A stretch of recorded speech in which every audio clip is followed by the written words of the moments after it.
Assalamualaikum warahmatullahi wabarakatuh.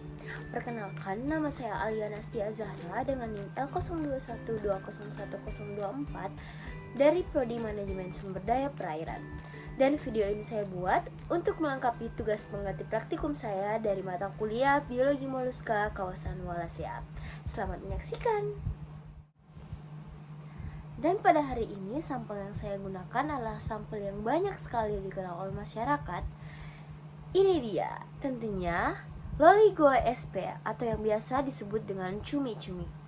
Baik, langsung saja untuk penjelasan dari morfologi cumi-cumi sendiri. Tapi sebelum itu, saya ingin memberikan info bahwa nama latin dari cumi-cumi sendiri yaitu Loligo sp. Kemudian biasa disebut suntung dalam bahasa Indonesia dan dikenal dengan cumi-cumi. Cumi-cumi sendiri merupakan hewan dari kelompok hewan cephalopoda, yaitu dalam artian memiliki kaki di kepala yang termasuk di dalam hewan golongan invertebrata atau tidak memiliki tulang belakang. Kemudian cumi-cumi adalah kelompok hewan cephalopoda atau jenis moluska yang hidup di laut. Kemudian nama cephalopoda sendiri berasal dari bahasa Yunani yang berarti kaki kepala. Hal ini karena kakinya yang terpisah menjadi sejumlah tangan yang melingkari kepala. Seperti semua cephalopoda, cumi-cumi dipisahkan dengan memiliki kepala yang berbeda. Cumi-cumi sendiri merupakan binatang lunak dengan tubuh berbentuk silindris, di mana pada gambar yang saya tampilkan, sirip-siripnya berbentuk triangular atau radar yang menjadi satu pada ujungnya. Pada kepalanya juga, di sekitar lubang mulut terdapat sekitar 10 tentakel yang dilengkapi dengan alat penghisap atau saker. Kemudian, tubuh terdiri dari isi rongga tubuh visceral mass dan mantel. Lapisan isi rongga tubuh berbentuk silindris dengan dinding sebelah dalam tipis dan halus. Mantel yang dimilikinya berukuran tebal, berotot, dan menutupi isi rongga tubuh pada seluruh isi serta mempunyai tepi yang disebut leher. Selanjutnya adalah penjelasan mengenai anatomi cumi-cumi. Sampel yang telah saya tampilkan merupakan sampel yang telah saya bedah terlebih dahulu agar dapat dilihat bagian organ dalamnya. Jadi, langsung saja untuk bagian-bagian yang dapat terlihat, yaitu ada tentakel, kemudian ada mulut, kemudian ada sifon. Nah, pada bagian ini, sifon sendiri berfungsi sebagai alat kendali dari cumi-cumi, di mana cara kerjanya, sifon akan menyemburkan air ke arah depan, dan ketika air disemburkan, maka cumi-cumi akan terdorong ke arah belakang, dan disitulah terjadi pergerakan. Kemudian terdapat mata, kemudian selanjutnya ada hati, ada rektum, ada esofagus, kemudian ada insang yang berfungsi sebagai alat pernafasan di mana pertukaran gas sendiri terjadi secara difusi. Kemudian ada lambung, ada jantung, serta adanya ovarium, di mana hal ini menandakan bahwa sampel yang saya tampilkan merupakan sampel betina.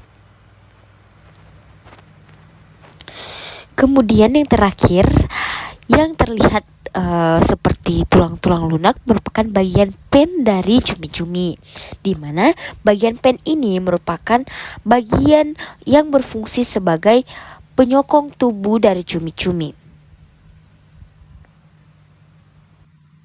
Kemudian keunikan dari cumi-cumi sendiri, dia bisa mengeluarkan tinta yang berwarna hitam apabila dia merasa sedang terganggu oleh predator atau mangsanya, yang tinta tersebut akan keluar melalui sifon. Selanjutnya penjelasan yang terakhir yaitu kegunaan dari cumi-cumi sendiri. Seperti yang kita ketahui bahwa cumi-cumi memiliki nilai ekonomis yang sangat tinggi, dimana karena cumi-cumi sendiri dikonsumsi oleh masyarakat. Dan cumi-cumi sendiri memiliki kandungan vitamin yang sangat bermanfaat, yaitu ada vitamin A, zat besi, kalsium, dan asam lemak omega 3 yang sangat baik untuk kesehatan jantung. Karena kandungan asam lemak yang ada pada cumi-cumi lebih tinggi ketimbang hewan laut lainnya. Kemudian tidak hanya pada dagingnya saja, tetapi pada tintanya yang biasa diabaikan.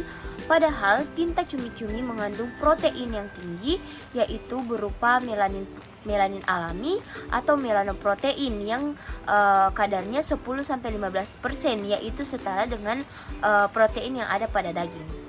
Melanin dari cumi-cumi juga mengandung aktivitas imunitas anti kanker, di mana dengan cara menghambat aktivitas plasmin untuk meningkatkan trombosan serta untuk meningkatkan sistem imun untuk membunuh sel kanker. Kemudian pada tinta cumi-cumi juga terkandung lemak, kemudian glukosaminoglikan dan asam amino esensial.